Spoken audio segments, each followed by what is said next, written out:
10:07.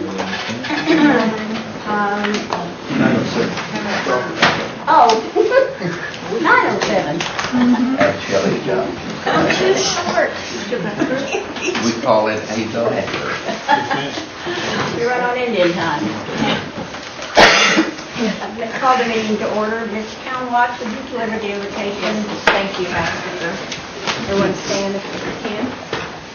Lord, thank you for this day. Thank you for all the folks that make the Cherokee Nation run each day. Give them the strength to do their job. Give them hope where there may not be hope.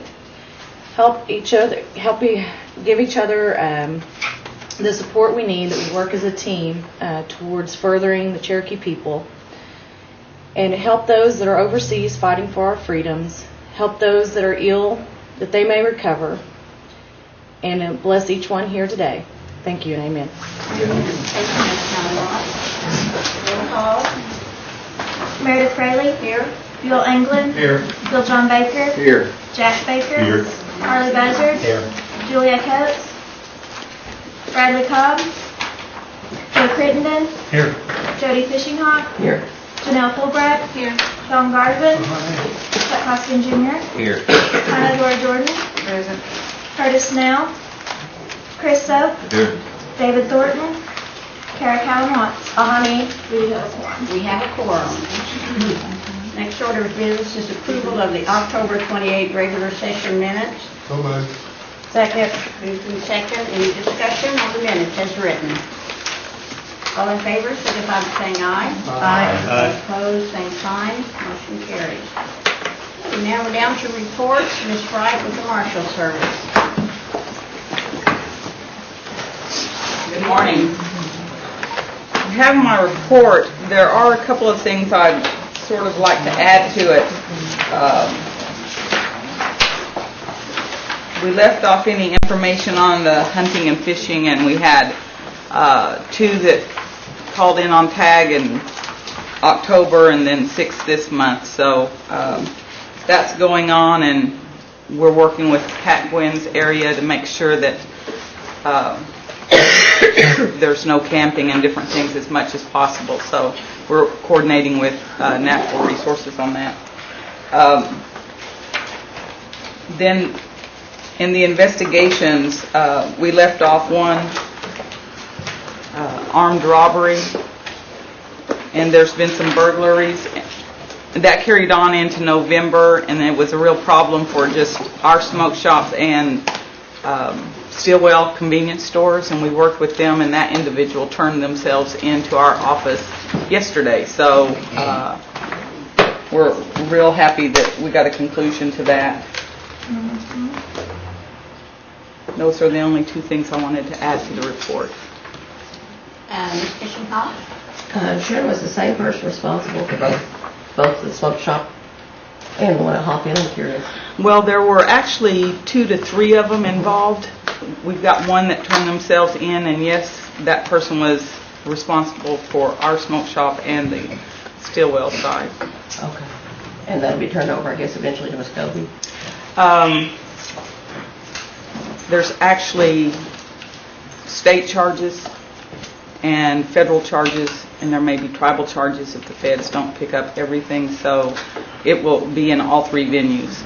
Well, I thought that they'd pick it up because of it being the gun and the armed robbery. Yeah, so it will be in the federal Eastern District. Okay, and then I have one more question. The 4 that was on paid administrative leave, did that report get wrapped up? All of those personnel issues, some of them have been resolved. They're not on administrative leave any longer. But all of those personnel issues we've dealt with as far as we can deal with. Now the inquiry from the federal system is not complete yet, so that's still a law enforcement sensitive matter, and we can't really go into all of it yet.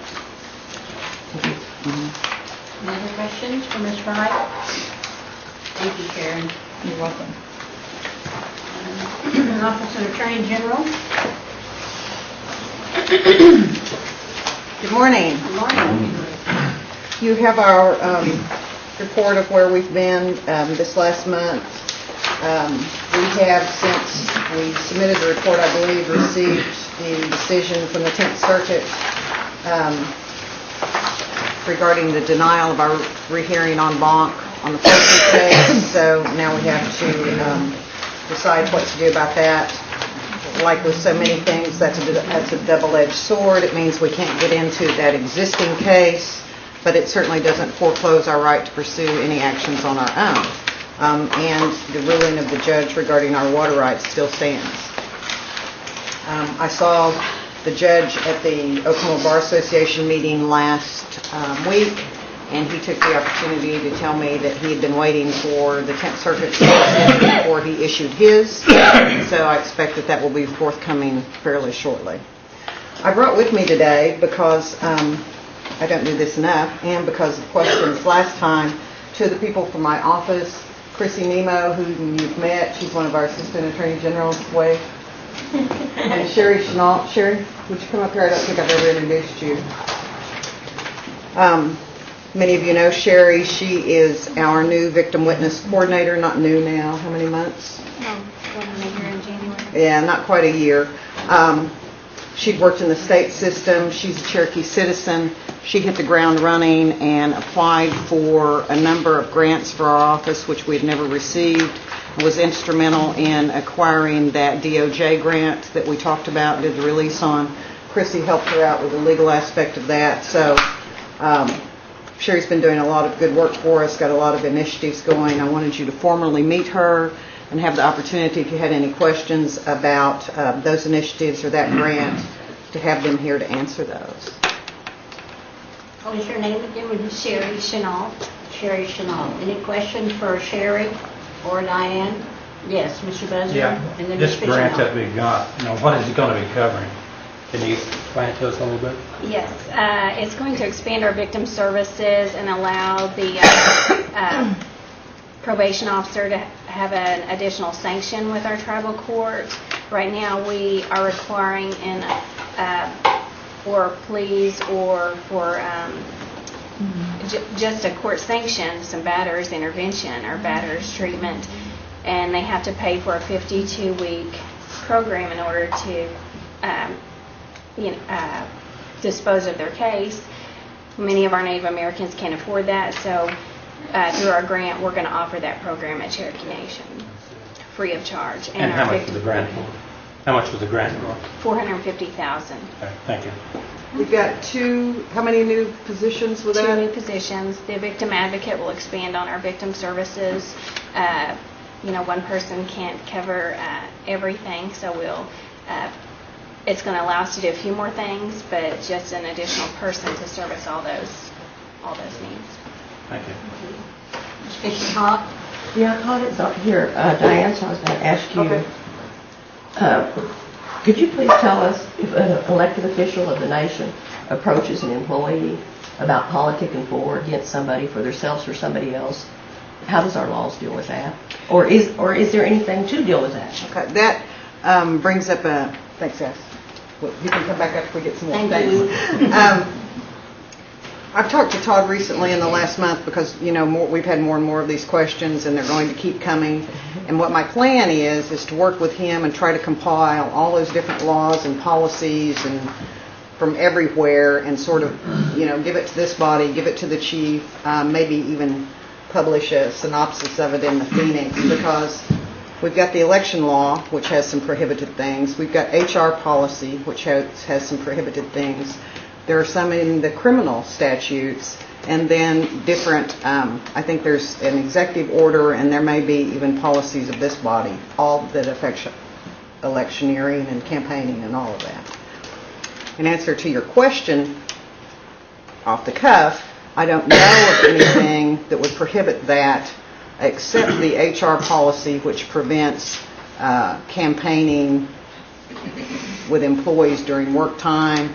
In other words, I can't, go to my employees and say, I think you ought to vote for John Doe, or John Doe needs campaign money. That specifically is prohibited. If I see them at Reese's and talk about politicking after hours, that's not prohibited. Elected officials may be a little differently, but certainly you couldn't do that on an employee's work time. Okay. Okay. The three, well, I guess it's 4 people I talked to said they was approached during work and then when they wasn't working. And what they're more or less worried about, I said, well, you can report it. And they said, well, yeah, but will that person get in trouble or will we lose our job? Yeah. What's the... No, they shouldn't lose their job. I mean, they ought to be protected by at least whistleblower.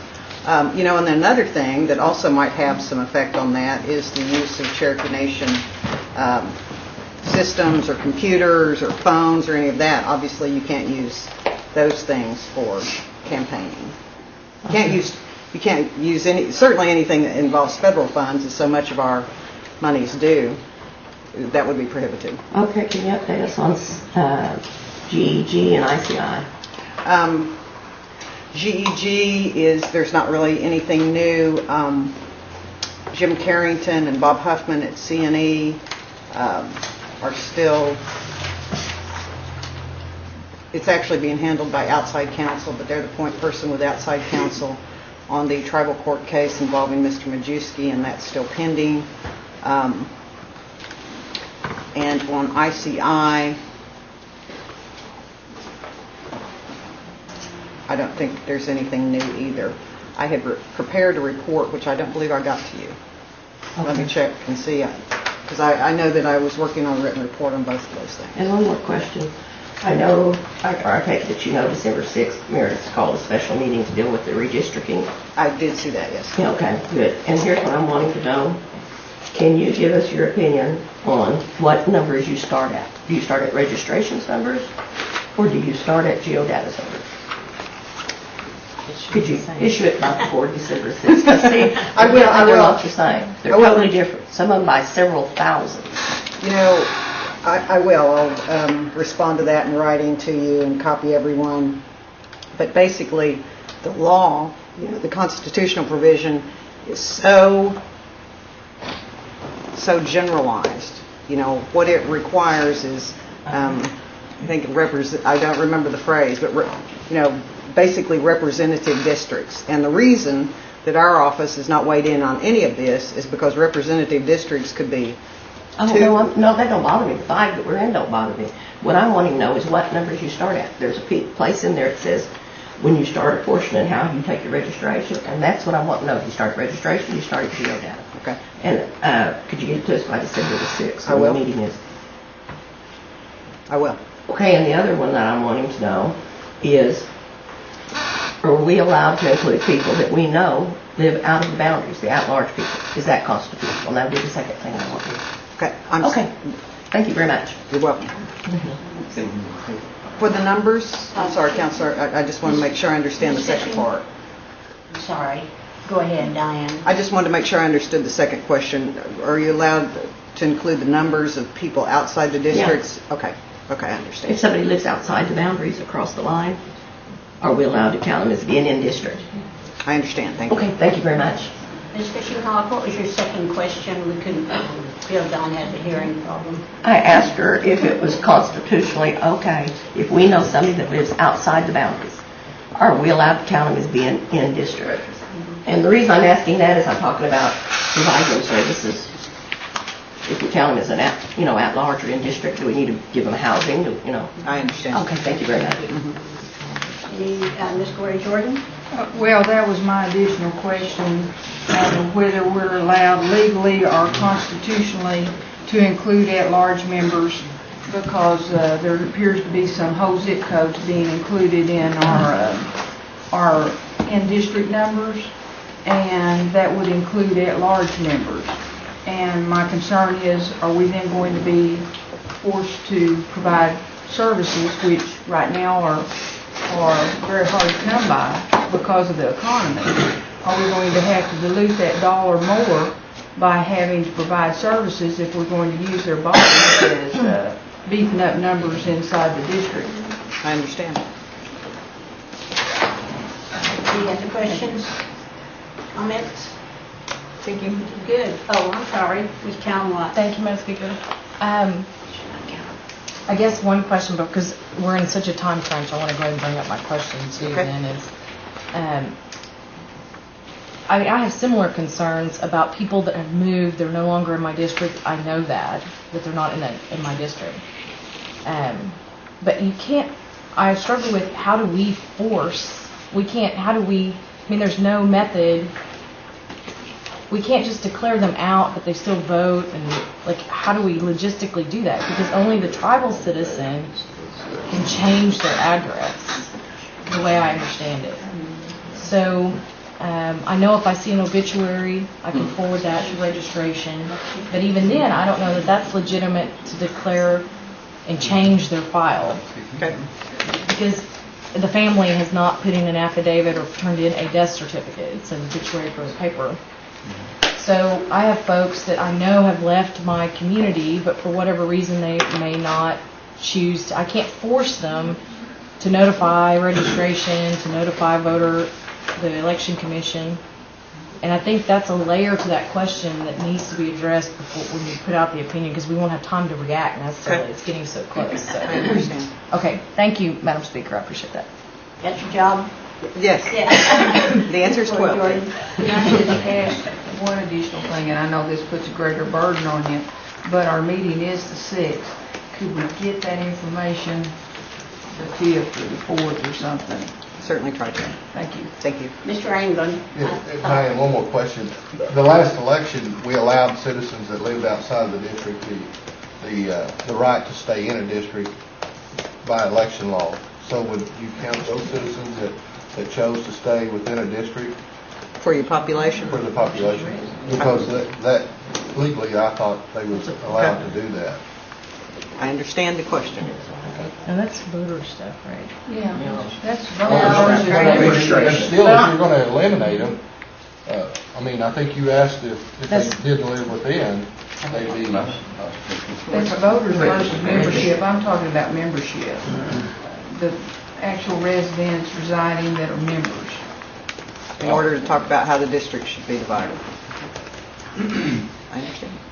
And Ms. Gloria Jordan, did you have anything? I just wanted to clarify that. Hurry and sit down. Okay. Okay, next report is Election Commission.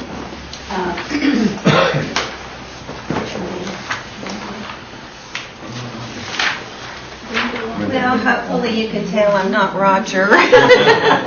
You're not I'm Brenda Walker. Roger's not here today.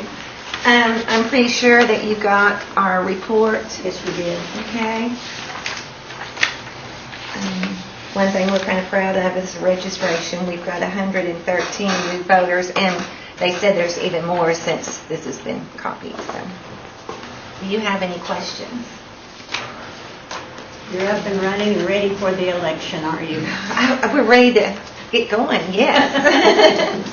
Ms. Gloria Jordan has a question. Is there any way, Ms. Walker, that you all envision within this next election that all of the voting sites will be internet accessible? Don't believe that we've even discussed that at all. Okay. And is there any way in the next 90 days that all at-large voters can be assigned to a precinct? I think a lot of that's going to depend upon what you all do today. Well, I mean, is that humanly possible given the staff that you have to assign and get notice to all at-large voters that they've been assigned to a precinct? Because that's a question that will come up in just a little bit, and it will affect my vote on something. Whether you have internet accessible ability to all voting precincts, and whether you have the ability to assign the thousands of at-large people to a precinct.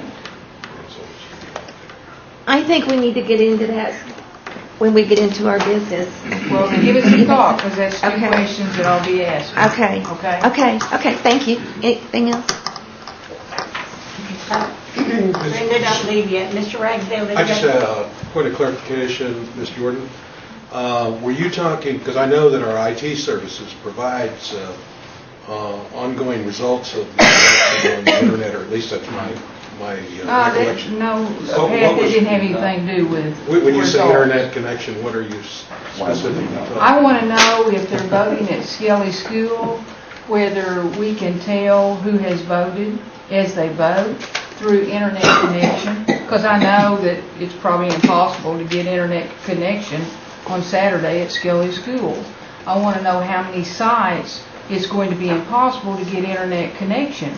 Because if you don't have internet connection, at least one of the things that's coming up in a few minutes, I could see how one at-large voter could go to 20 precincts and cast a vote on that day. That's a little early, I understand, but I want you all to think about these questions because I've been thinking about these two things that are on our agenda. And I need the answers to these questions in order to cast my vote for the folks that I represent. Okay, I mean, I know our IT services will work with the election board to try to be able to answer your question by the next rules meeting. Actually, it's not next rules meeting, it's in about 5 minutes. 5 minutes. Well, there's a couple of question measures but what I was speaking of is your general question. I don't think we're prepared to answer it yet. Well, y'all probably are not prepared to answer it, but I'm going to ask the election commission to be prepared to answer it in about 5 minutes. Martha, did you have a comment? I was just going to answer the question, but I can wait. Okay, we'll get into that when we get into the business. Thank you for being here. Tax Commission? Anyone from Tax Commission? We do have your report, so we'll move on to Ms. Handy, self-governance. Must be taxation for her. Morning. Good morning. You have my report. I just have a few brief updates. For one, last week on Wednesday, there was a hearing held in the Senate Indian Affairs Committee for the Title IV amendments. As you recall, they passed the House sometime a few months ago. They held a hearing in the Senate, and we're still hopeful that that legislation could move forward. Also on Friday, in case you haven't already heard, the Senate passed the Cobell settlement. And I will tell you that there is a website called cobellsettlement.com that you can go out, and they have frequently asked questions that you can go out and get any information that they've actually set up for that settlement. And you can also direct other people. It's a public site for them to go out and see what's happening with the Cobell settlement. Sandy, can I interrupt? Mr. Hoskins, you have a question? I do. It's on the Cobell settlement. Senator Coburn, our Republican senator, almost single-handedly held up the funding of the Cobell settlement for most of this year, I think. It's my understanding that he was finally satisfied to release it when they found a way to pay for it, quote unquote. It's my understanding that he found a way to pay for it by slashing some Native American programs, one of which dealt with health and safety. The other dealt with, and may have been broader than Native American, it was for nutrition for women and children. And so I had posed the question to Diane Turtle, I don't know if it's made its way to you, is do we know if our people are going to be impacted by this? I mean, he's essentially placed the burden of settling a lawsuit against the federal government for harm to Indians by harming Indians. That's what Senator Coburn did. So do we know whether his actions are going to have any impact on our people? I know. Yes.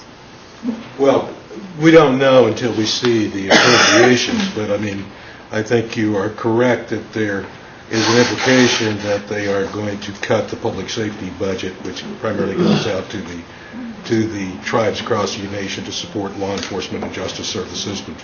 With respect to the WIC prospective cut, I mean, I don't know enough about the WIC appropriations to tell that, but I think that your concern is probably legitimate, that we could face some sort of financial impact and reductions to pay for the Cobell settlement. And this is the same senator, Madam Chairman, who took the same approach to extending unemployment benefits, which are going to expire at the end of this month. We couldn't pay for them. And it's the same senator. I know we're getting a little far afield here, but it's just it's just amazing to me that this thinking goes on and is rewarded with another term in the United States Senate. The same senator who wants to extend tax cuts for the wealthiest Americans that could pay for all of this in one fell swoop. I'm not asking you for a response, but that's... You're not going to get one. And I know, Pat, you'll benefit from that tax cut, but that's...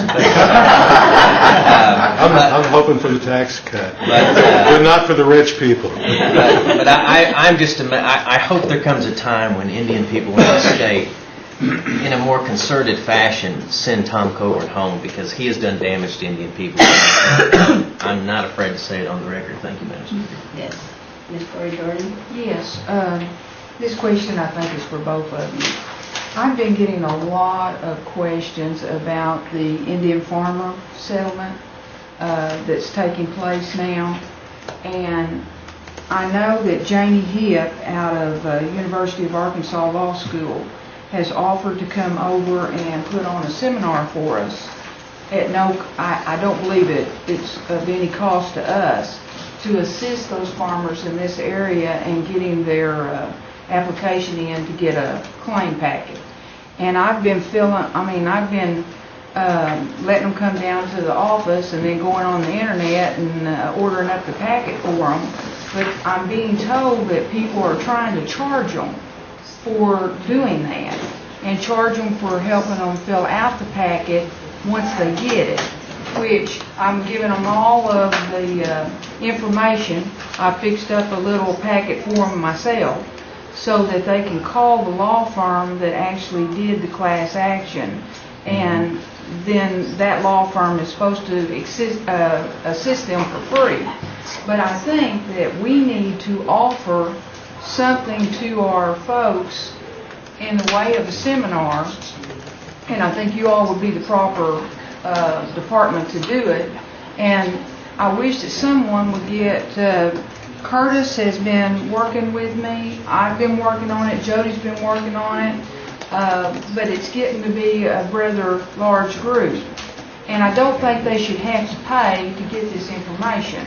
And I know if Janie Hipp, who she's in charge of the agriculture law area of the University of Arkansas, I know that she would be willing to come over and assist us. And she even offered to do that. And I wish that we could set something up to help the farmers in this area get that information. I think that's a good suggestion. For some reason, they're all coming down to the office, and I don't mind helping them, but I think it needs to be a organized effort. I think let us get back to you and see if we can have somebody designated to provide technical assistance. And Curtis and myself and Jody would like to be kept in the loop and be part of it, because I can give you the names of a number of people that I've already signed up through the internet so that they can get their packets. Okay. And they're going to need help once they get those packets in filling those out. Okay, that's a good suggestion. We'll follow up and get back to you on that. Thank you. Thank you. Mr. Dutcher? Vicki, I didn't ask this question yesterday, Michael Lynn, but do we know the financial impact that the IRR system, on the IRR system we're going to have after 2010? Because the resolution that's in there now is they're going to quit taking the road mileage after 2005. They grandfather everything in up to 2005, but my question is, how many miles do we have after 2005 that's not going to get funded, and what the financial impact is going to be for the nation here? Do we have any figures at all on this? No, I've been talking to Michael and Rob about some of that. We need to look on the system. I don't have the number of miles, but they can check into that piece of it. We did get the, keep in mind that we have a continuing resolution through December, I don't remember the exact date, mid-December I think it is. So that continuing resolution is based on last year's. And what I understand, we'll get the same funding as we got in 2010, but after this year, that's when the cuts are going to be coming on. And I don't know, I know we put a lot of roads on the inventory up to 2005, and then we did a lot after 2005, but what the new law says that anything after 2005 is not going to be counted. So I don't know how many miles we're talking about. Let me clarify something. It's not a new law. It's it's not even it's an interpretation of a regulation that Federal Highway and BIA, it's their new implementation of their interpretation. So I wanted to clarify that. It's not in the law, and it's their new interpretation of question 10 within the regs. But do you feel like that, I feel like we're going to get a cut because of the interpretation of the law that was done by bid. So anyway, if we could find out the dollar of it, I'd be interested to know, because we had done a lot of work on getting those roads inventoried, and they're just coming up and just making the resolution. Yeah, I mean, I think that we may. I don't see anything we can do about it. I think we may have to consider doing a formal filing, but we haven't made a decision on that yet. Thank you. As you know, we contested. Keep in mind, to my knowledge, they haven't actually issued the notice that will actually implement that. Okay. I haven't seen it. Now, it may have come out, but I haven't seen it. Okay. Thank you, Madam Speaker. On the farm settlement too, the pseudo group tribes, fake tribes, they read language during NCAI that says they're included on the settlement. Could you give me more information on that? And like what qualifies them? I don't know the answer to that. We'll have to check into that. Thank you. Any other questions for Ms. Hamby or Mr. Ragsdale? Just to comment on that, one of the requirements is they have to provide a valid membership in one of the recognized tribes. I mean, that was part of what I read in the information that. I hope you're right, but I know that they have included state recognized entities for other federal purposes from time to time that they do get funded, but I don't know about the Farm Bill. We'll have to look at the language specifically. Thank you. And just one other comment, if I could, when we set this up, I would certainly like for you all to let it be co-sponsored by this body, if that would be all right with everyone, that this meeting be co-sponsored along with admin and the council. We would have no objection to that. That's probably a good idea. Any other questions or comments? Thank you very much. Okay, thank you, Madam Chair. The only other update I had that was on my list was the 477 plan, which we submitted. It's a 3-year plan.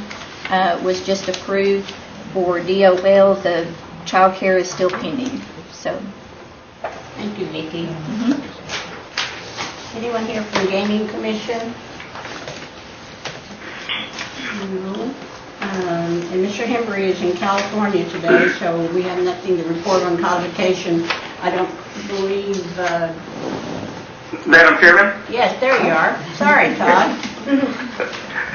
Yes, on convocation, I just wanted to state that we are still waiting the bid from West. I will say that we need to read up our efforts to priority. There was a line in the recent Supreme Court case that reminded us that we have not done this yet. I know it's a very important issue, not only to the council or the chief, but also to the Supreme Court. And we just need to ensure that our efforts get into the final push. And in that term, I'll be meeting with Mr. Morton upon my return to basically say we need to clear our calendars and make this a top priority, and would ask any assistance from anyone in that room to help me do that. Hey, appreciate that, Todd. Any questions for Mr. Hembry? Ms. Almont? Mine was, I didn't get up quick enough on the gaming deal. Next month, can we ask Jamie Hummingbird to comment on the internet gaming that's being pushed? Because that was an issue, and I'm not quite clear where we really stand on it. I think we need more. Pat, do you mind asking? Yes, ma'am. Thank you, Madam Speaker. Madam Chairman? Yes, sir. One of the things that I wanted to add in is that for our December 6th meeting, I will have for lack of a better word, the election campaign memo for the tribal council. The discussion on that earlier with Ms. Hammond, and we're going to resources and make sure that that memo is distributed to you all on December 6th. Okay, appreciate that. You'll have it ready by December the 6th, is that what you said? Yes, ma'am. Okay, appreciate it. At least if there's no repercussions, there should be some ethical considerations. So, appreciate your working on that, Todd. Moving on down to old business, travel council expense policy. I know we had a lot of concerns last time, and I think Ms. Coates and Mr. Baker may have come up with a suggested plan or a budget to submit to for our consideration. And with that, Mr. Baker or Ms. Coates, would you like to move forward with that? I would like to make a comment. It was stated at the last meeting that both Julie and I had gone over on our travel budget, but I'd like to clarify that neither of us went over on our elective travel budget. But we did submit, or Julia has submitted amounts for our estimated travel for this year. Great. Ms. Coates, you want to? Well, we have 7 or 8 community meetings that we attend each year, and this includes meeting with 21 to 24 at-large organizations in those 7 to 8 meetings across the country. We've estimated that probably $7,500 a piece would cover the travel to those meetings. However, that would not include travel to council meetings, council and committee meetings for an at-large representative who lived out of Boundary. It would not include travel to joint council meetings, and it would not include travel to inaugurations and events such as these. This would be simply, the $7,500 would be simply per person, per representative, would be simply for travel to our community meetings. So that would be the budget for that I would recommend. I would also like to just offer some clarifications to some misstatements that were made last month that were kind of disparaging, I think, of monies and where they're being spent on at-large people. And the $189,000 that was mentioned is CAUTA's budget to support our relationship, the Cherokee Nation's relationship, basically, with 21 community organizations that are at large. We have nothing to do with that. We don't travel on that budget. Also, we, as tribal councilors, do not host any community meetings. These are community meetings that the at-large organizations themselves host, and we are guests of them, basically. So I just wanted to make those 2 clarifications also. Appreciate that. And I think it sets some groundwork for future at-large people, so that there's no question coming in that they do have a certain budget they must live within. So does anybody have any questions or concerns with her suggested budget? Question. Yes, Ms. Chanel?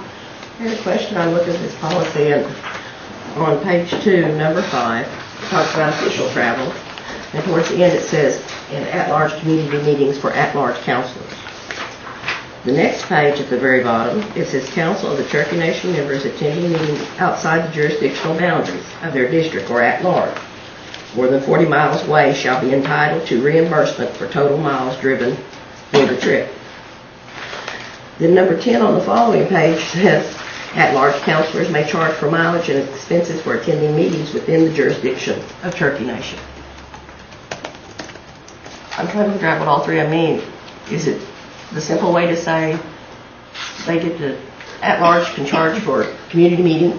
If you attend my community meeting, you can, and then if you come in, attend a community meeting outside of that, you also get to charge for that? You want to respond? I do not see anything that says we can attend community meetings. within the nation. The other is official business In within the addition nation. to the above provision, at-large counselors, maybe I'm reading it wrong, Jack, may charge mileage and expense for attending meetings within the jurisdiction of the Cherokee Nation. And that is to cover our attending meetings such as this one, our committee and tribal council meetings. So really, we don't even need 10. Because it's mentioned in here 3 different times, and I think it's just how it's written, maybe. So it's just redundant? Yes. Is what you're saying? Yeah. Maybe. The meetings that 10 refers to are official meetings such as council, tribal council meetings, Or board meetings. or board meetings. Well, on number 5 on the page 2, it says that. Official travel at Cherokee Nation Tribal Council includes, but is not limited to, committee and full council meetings. So I agree it's probably redundant. Okay. But it does not give us anything additional. So, Ms. Fishing Hall, if you, it's confusing to you, so are you recommending that number 10 be stricken? Is it redundant or? If it's redundant, I don't care if it's stricken at all. I was making sure I was reading it right. Ms. Coates, do you have? I don't have any problem. Any questions or comments?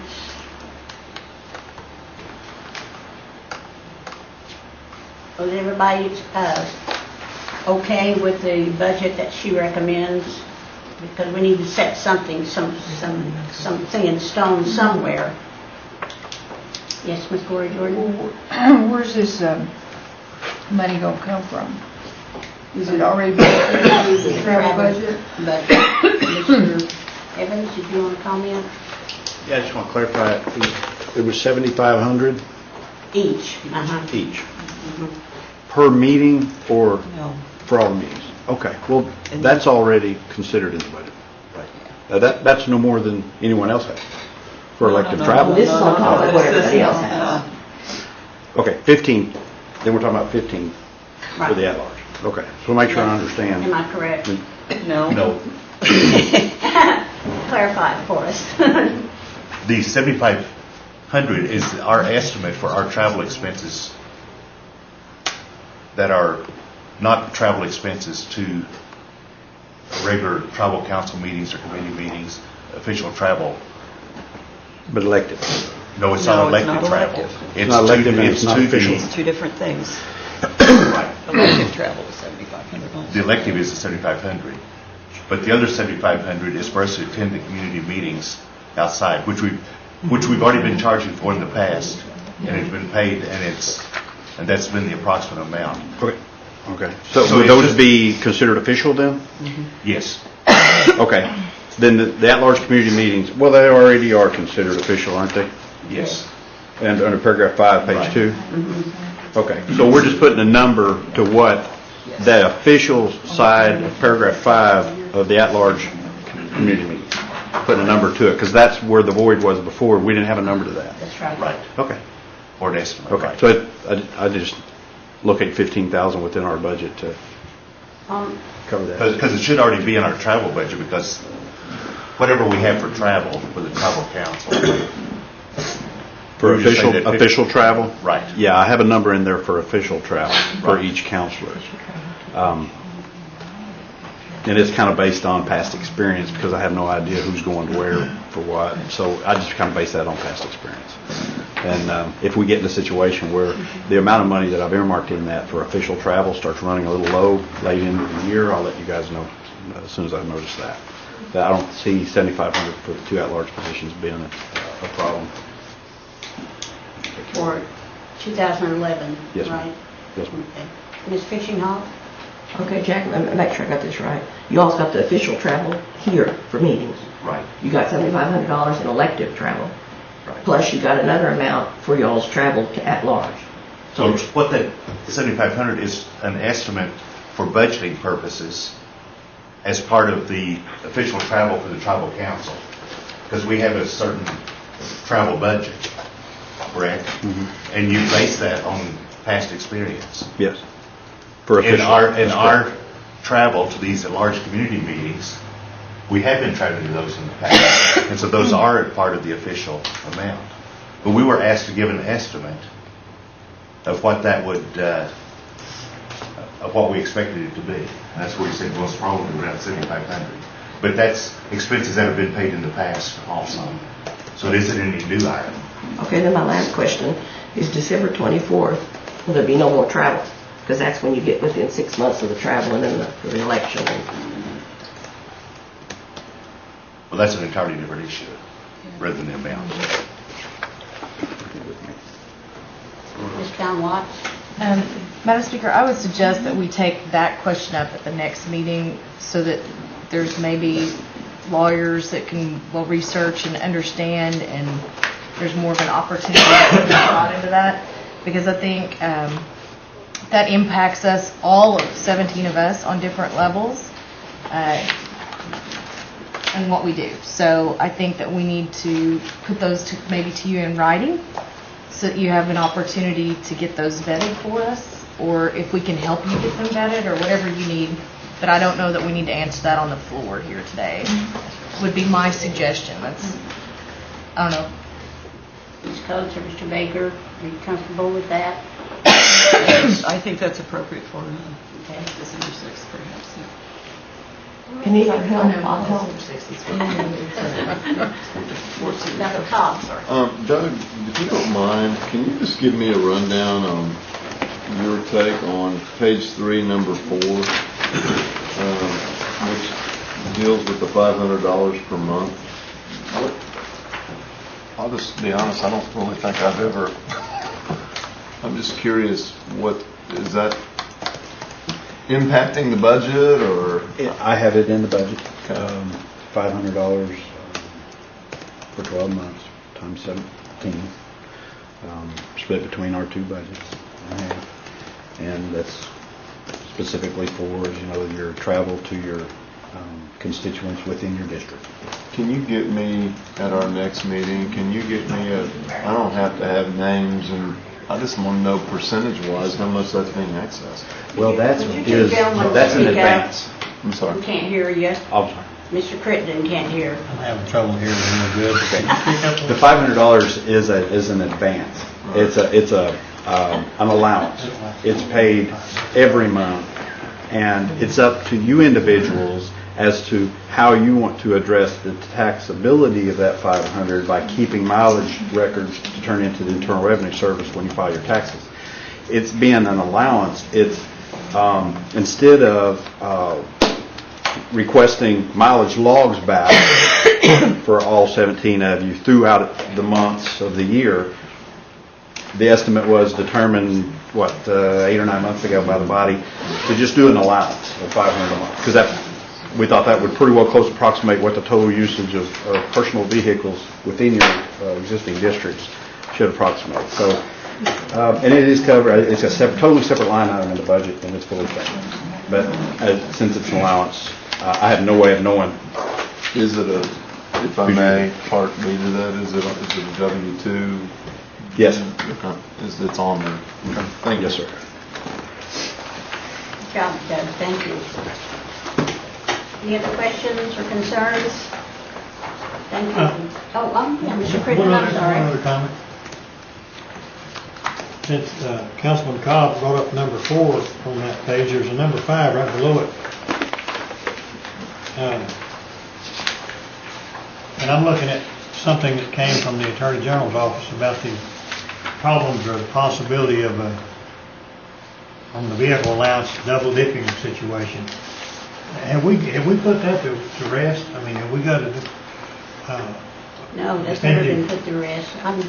Some of us are just taking care of it ourselves individually. Is everybody doing the same thing essentially, or are we just some of us doing this and some of us doing that? Because, I mean, if I'm getting paid this $500 to travel, and I don't even like the wording on that, to allow me to travel in my district. Mm-hmm. I was traveling in my district before we got this $500 extra income, travel allowance, whatever you want to call it. But when I come over here, for instance, if I turn in a travel claim, mine is from my house to the county line or whatever, and turn the rest of it in. And if somebody else on this council is claiming the whole thing, one of us is in error. and one of us may be in violation of the travel policy. I'm not sure who that might be, but I think we all ought to be on the same page on this part of it. And somehow we need to, I think, get to that point. And whoever's approving the travel vouchers, go through them with a fine pen and exclude some of that. Otherwise, we may be in violation of some sort of a law, I would think. This is my comments. Thank you. Mr. Hudson? Yeah, I thought the Attorney General opinion actually said it should stop at the district line. Was that just, did that stop short of being a binding opinion, just sort of suggestion, or that's the way I read that memo? Yeah, I think she put it as a suggestion that the council should determine, and so I just determined it on what I feel good about doing. That's what I do. Mr. Evans? Madam Speaker, I just wanted to comment that if the official position of this body is one way or another, that please incorporate it into this policy so that neither me nor Ms. Miller is put in a position to have to arbitrarily make an adjustment to one of your expense vouchers that we're not comfortable ever doing. And Madam Speaker, and that was my suggestion, that we need to agree at this level which we're going to do. Whether we're going to go along with this opinion or whatever. Any other comments? Yes. Well, I think what I'm hearing is that some of the folks here in this room don't take the feel-good attitude you do. Mm-hmm. Are some of them claiming from home Yes. for mileage? Yes. Well, then I think we do need to take that issue up, because I'm no expert at travel and I don't claim mileage, so it's real easy, I guess, for me to make this comment. But if you're already getting money to travel within your district, I don't think you need to be charging the council and the people of Cherokee Nation to travel from your home to go somewhere. I think it needs to start at the edge of your district. I'm just throwing that out there, but folks, that's wrong. Mm-hmm. Any way you cut it, that's wrong. We wouldn't let someone employed by us do that, and we shouldn't be doing it. And shame on you if you're doing it. Now, that's just the way I feel about it. Based on the comments made last time and this time, why don't I draft up some of these issues and bring them back next month to discuss and make a recommendation and a final decision on them. Is that all right with everybody? Okay. Okay, moving on down to new business. We have an amendment to the election code providing for citizens who are at-large voters who vote at certain precincts. Ms. Calhoun. Thank you. Madam Speaker, I would appreciate hearing from the Election Commission on logistics that this would require. And as they're coming up, just to clarify, this is not, I don't know that, because we don't have internet access right now with walk-in voting to verify one way or another. It has to be checked after the fact anyway, that somebody didn't come in and walk in at Tahlequah and then go vote in their precinct too. So if there's a suggestion, and it doesn't have to be done for this election, but it needs to be done for maybe 2013 at minimum, and what that would require. Mr. Cole, did you want to come forward, or someone Madam Chairman, we have our guru with us today, Martha Calico, and we've gone over some things, and she'll be sharing that with you. Oh, great. Ms. Calico? We put it on you. Still wanted to talk a while ago, we did elected. Isn't that just like an attorney to pass the buck? That's it. Let's talk about, Ms. Cowan, your first one, the at-large voting. And I know it's real new, but the at-large voting is in the Constitution, page 3. It tells us how to do it. It tells us that these people do not have a precinct, they're at large. If you take the at-large voters and put them in the precinct, that means we've got to go out and register every one of these people and put them in that precinct, because that's where they're going to have to vote unless they do an absentee. We don't have the capability. To answer your question, Ms. Jordan, we don't have internet. Some of our precincts don't even have a phone there that we can use on election day. And could I just maybe comment back, just quickly, because you would know if somebody walked in 20 times at the walk-in and tried to vote. We'll know that at the walk-in. Okay. But what would keep an at-large from going to Muldrow if we did the 20-mile border areas? Go to Muldrow and vote, and then go to Pryor and vote. See, last election, when we had a few of our at-large ballots at Coffeyville, Tulsa, some of these outlying, those had to be handled as a challenged or provisional vote or whatever. So when they came to the office, we opened that envelope, looked at it, and then if they were registered, of course, put that ballot through. If we tried to do that now and let everybody vote, we won't have the returns completed until Sunday about noon. It would take us that long to do it. There's not any way a at-large voter can go to a precinct that we have and vote and put that ballot in the machine, because the machine's not programmed for it. We have no books there. We don't know who they are, nor do we know whether they requested an absentee. So the at-large voting in a precinct, we don't see that it's something we can do, and we don't see that we can do it in 13. We don't think we'd be that close about the 13 election. What if we limited it to just a few, like one on each, if we took the Cherokee Nation as a square and we had one on each side and stuff? I mean, I just think, is there another opportunity to broaden it? Because, the idea that everything's in Tahlequah. Okay, say we did two. Say we put one at South Coffeyville and Muldrow, the top and the bottom of our district. We've got to have good internet connection, and those people have to be connected to us at the office, first of all. Mm-hmm. Then we have to have different people. Wouldn't be at our precinct, because our precinct couldn't do anything for it.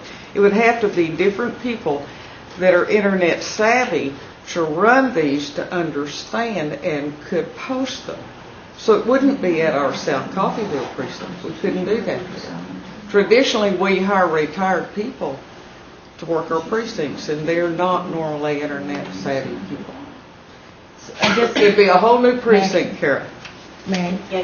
So, I just struggle with the fact that we have like 25,000 Cherokees, I think, just right there in Tulsa, for example, that we're not working to somehow make it easier to vote on the day of the election, that they would have to drive an hour. I mean, I guess what can we do to help do that? Even not about 2011, and I know it's long, but what we've tried to do with this one, Ms. Cowan, is we've given 4 days to personal delivery, 12 hours a day.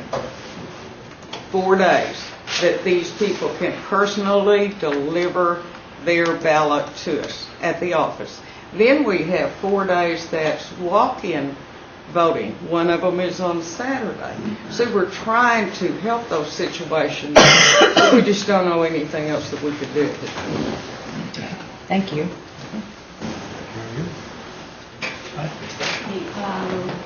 I didn't entertain a motion. I'll withdraw it at this time. Okay. Number 1, under new business, is withdrawn. Okay, number 2 is Count Watts. You also have that. It's an amendment to the election code limiting number of absentee ballots. I'll make a motion to approve. I have a motion. Do I have a second? Second. And a second. Now discussion. Mr. Hoskin. And I would defer to Kara to kind of introduce the act and reserve some questions for later, because I have some questions about whether we know about the election fraud that's in the title. But I defer to Ms. her. Calwatt, I think what he's asking for is clarification and your objective in bringing this forward. Well, there's been question in mainstream elections in some of our communities about large numbers of absentee ballots going, in particular to a business, not even a residence, which lends itself to voter fraud. And when I went to the Election Commission to ask questions, we actually don't keep data. So unless somebody makes a large singular request, like they get it all at once, they wouldn't have any view that there is like a large number. And I believe the one time that they've done this, it was rejected. That it was declined, that I think it was even 6, I think, or something. So I think our current election law calls for more data to be kept than what is being kept today at the Election Commission. So we can see. So I wasn't actually able to determine and document that we have a problem in our elections, but there's a perception coming out of one county, and I guess there's already federal indictments that have been handed down or something around voter fraud and around sheer large numbers of absentee ballots going to singular places. So I think we need something in place that would give some assurance that we don't have those things going on. I'm not sure if this is exactly the language and the way we should do it.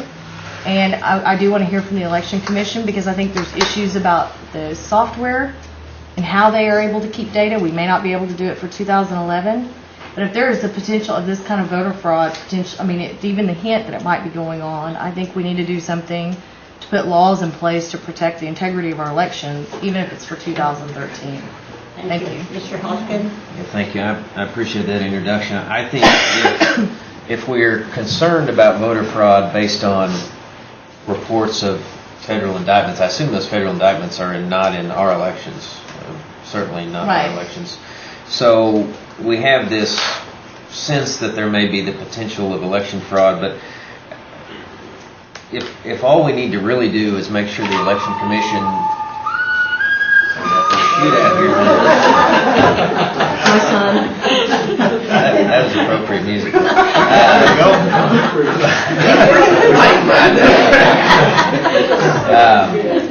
But I think it sounds like it's a matter of fact finding, and that takes time. It sounds like the Election Commission hasn't had occasion to gather the data that we could even assess whether there's even a potential of fraud. I assume there hasn't been any documented fraud, or it would have been presented today. I assume what we have is anecdotal stories about possible fraud. That's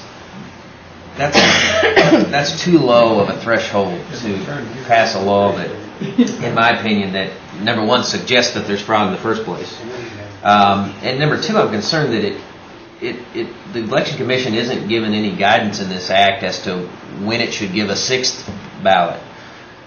I mean, it's very vague. I mean, what standards do we give the Election Commission to decide whether this household... I mean, I know of a few households where there's 5 voting age members, and most of those that I know of, they're pretty poor. That's why 5 working age people live together usually. So maybe it disproportionately affects the poor. But what about if there's a 6th one? What standard do we give the Election Commission to decide whether they ought to send a 6th ballot? I think that puts the Election Commission in a real tough spot. Do we sort of disenfranchise the 6th voter because we think there might be fraud, or do we go ahead and give them the ballot? And what about the 7th one? So I think we ought to take a slower approach. I think I would just encourage this to be withdrawn, but let's ask the Election Commission, can you gather data in the next election to decide whether there is fraud or not, or whether there is a problem? Because I hadn't heard that this was a problem until this was introduced. Not to say that it's not. I just had not heard it. It was not on my radar screen. So my recommendation to the sponsors to withdraw it, and maybe let's get a discussion with the Election Commission to, going forward, track this information. Thank you, Master. Dr. Cobb? That was what Councilor Hoskin mentioned, what I was going to mention. I'm trying to be facetious, but that Duggar family in Arkansas fascinates me. If they lived in Oklahoma and they all became voting age and decided to live in the same house, I mean, what do? Just don't send more than 5 ballots. So that was kind of my. I understand, and I think it's something to be looked at, but I want to make sure that we don't we just have large households, that we, pick a random number and limit the number of absentee ballots. That was all I was going to say. Thank you. Thank you. Ms. Fishing-Hawk? Well, I think Chuck hit on what I was going to say about, are we going to penalize the poor? Several families in my district live together. Everybody's fond of saying Bell, and there's a heck of a lot of live together down at Bell. But there's a lot of them that live down at Greasy, Galonaghy, Stillwell, and especially in these hard economic times. And my question was the same thing Chuck said. What do we do with the sixth voter, the seventh voter saying, draw straws, folks, you ain't going to get the vote? I think we're treading on a lot of people's rights here. I never did realize it was a problem, and whether I should bring this up or not. I have I have 4 brothers and sisters, and they have kids that are voting age. So we kind of like to know in advance which ones you're all going to allow to vote, to make sure they're voting the right way. We'd like to have some direction in that. Maybe let that 6th one be somebody that we don't agree with in our family. The other thing is, I'm against this, and it kind of runs contrary, because if you're for this, I can understand you're saying there's a possibility for fraud and absentees, which really gives credence to my piece of legislation I pulled that says you may have to come home to vote, the at-large people. I mean, no, I'm really kind of surprised that, to be honest, me and the other councilwoman agree on number 1 about the absentees being coming home. But I think that does give a lot of credence to my argument. I think it's silly, and I think I know where it was headed. When I got elected, I know somebody on this council wanted me investigated for voter fraud. Went to the Attorney General and the Marshal's office, wanted me investigated for voter fraud, wanted charges filed, wanted to file when they wanted to file on it and they wanted to contest it, and I think they was told you don't have no grounds to contest it because you wasn't involved in the election, it didn't hurt you. So I really think that I know where this is going. But I'm against it. I think it's silly, and I think it penalizes the poor, and I really don't think we need to do that. Thank you. Ms. Lori Jordan?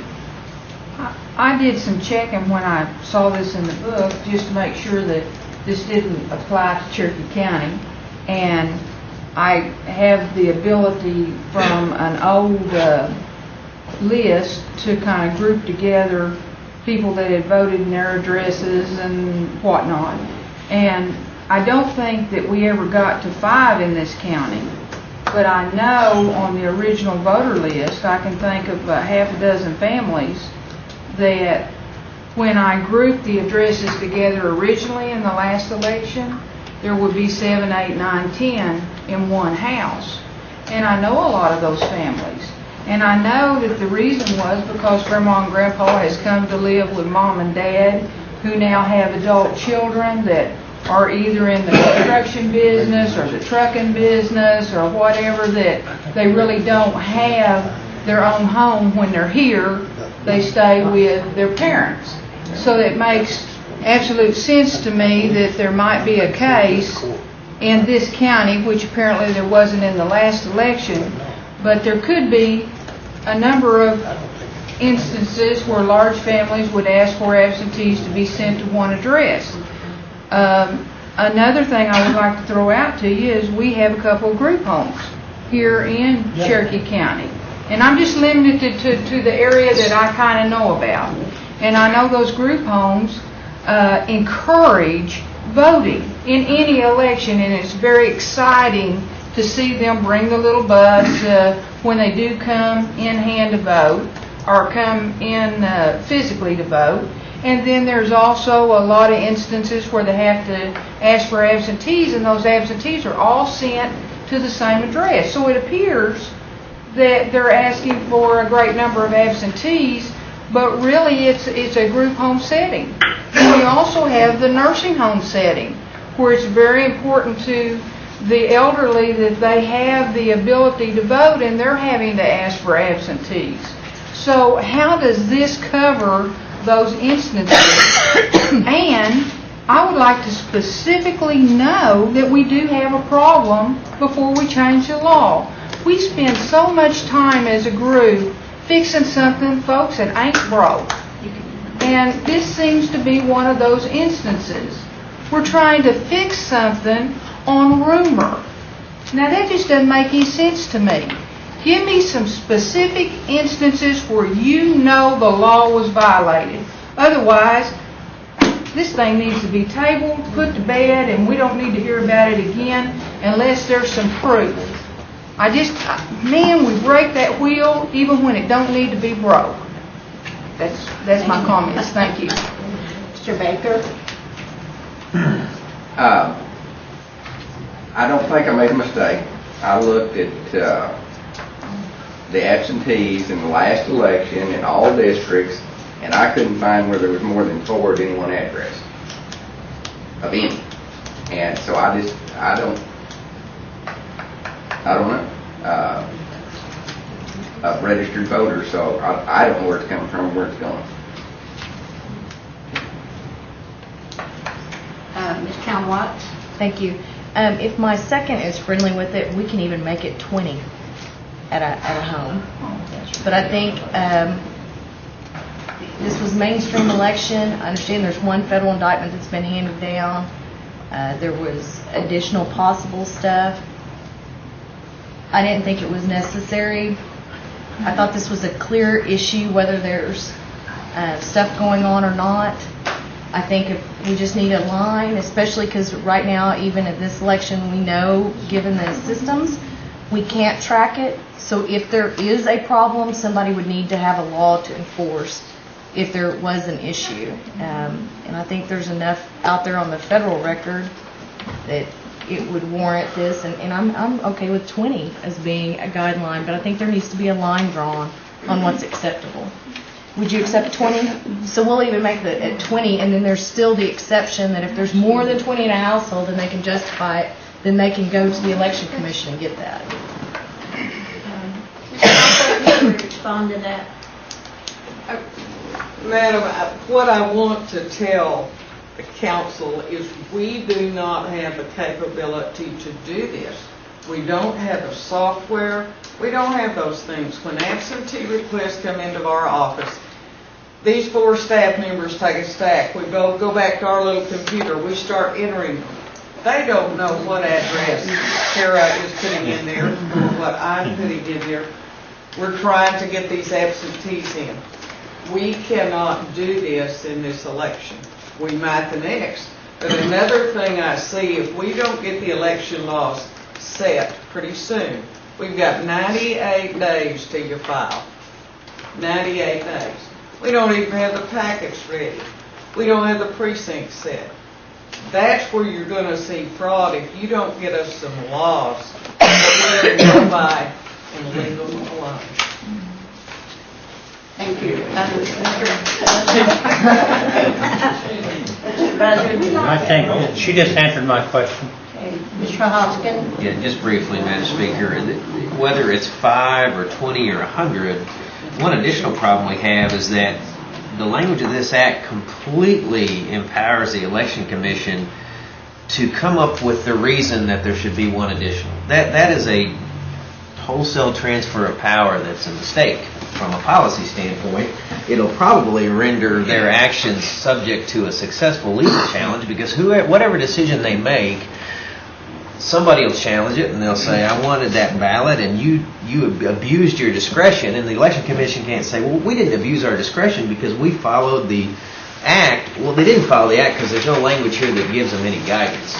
And I think, my opinion is a court wouldn't have too hard a time striking that down. But even aside from the potential lawsuit, it's too much of a transfer of power to the Election Commission.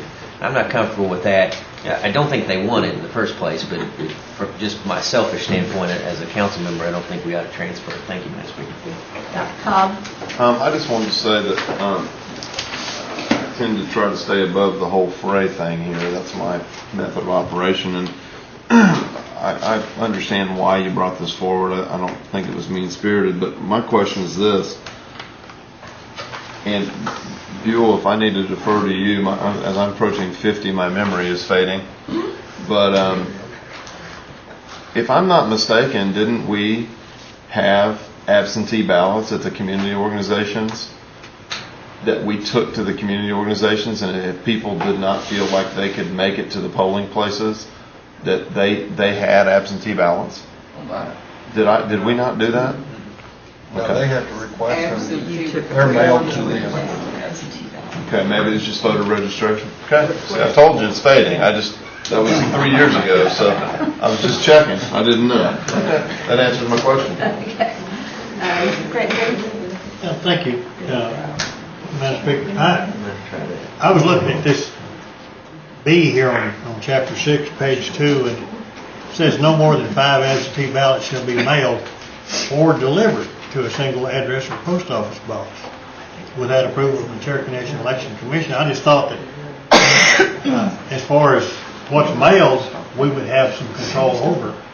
But once it's in the mail stream, our control is over with as far as that goes. I mean, if they came to my post office in the mail stream, I wouldn't stop at 5 at a post office box. If there was 20 there, I'd put them all in the box. So I don't see how we can control the delivery part of it.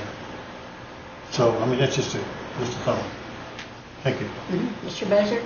I want to clarify, just so I'll know, from the election commission, if I wrote in and asked for 10 ballots, would I get them? No, sir. No. If you wrote and asked for one and you're a registered tribal member, a voter, you'll get a ballot.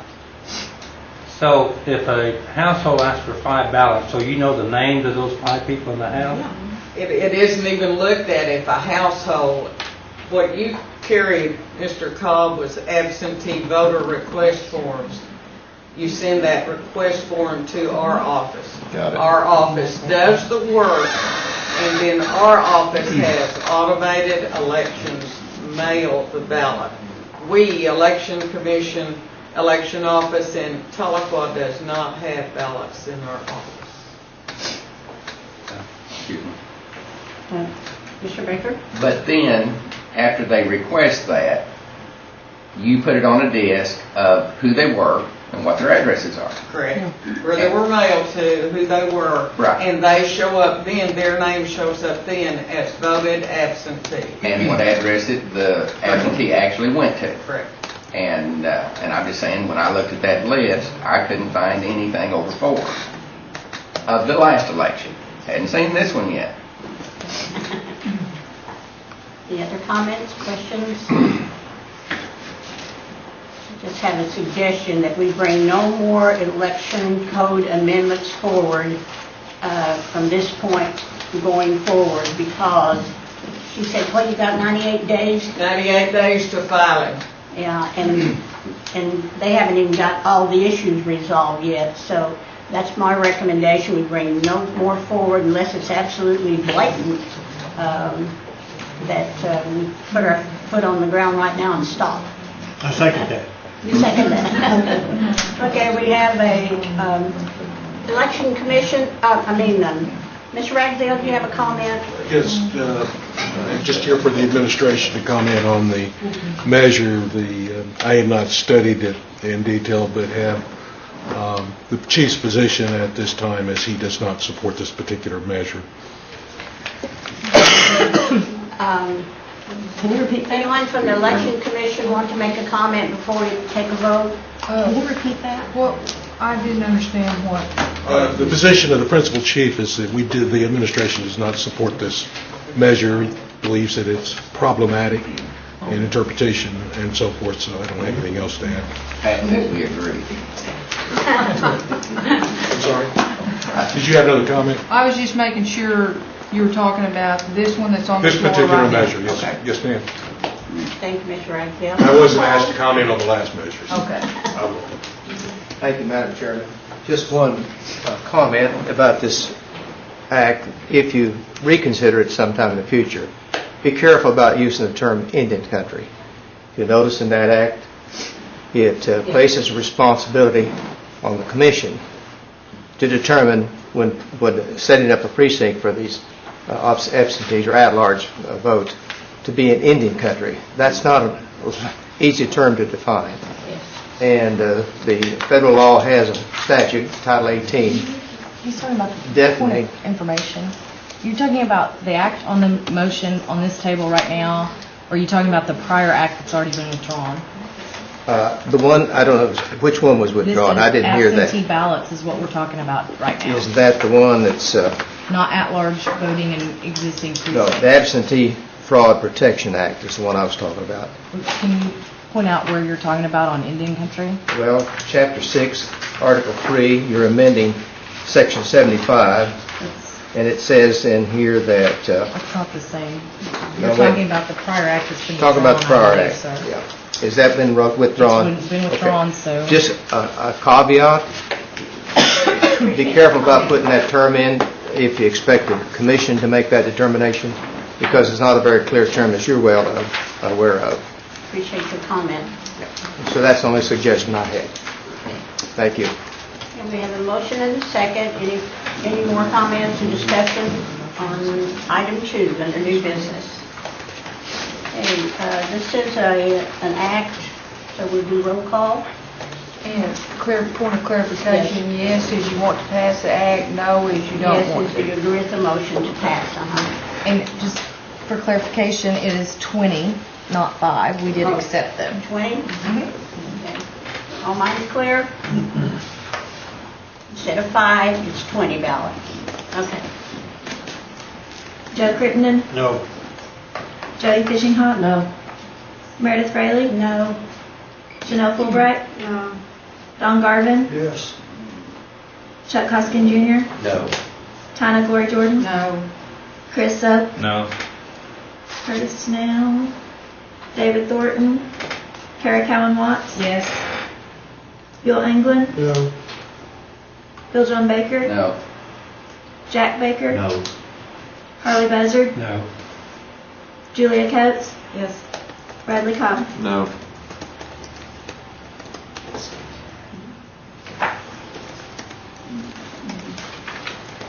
We have 3 yes and 12 no.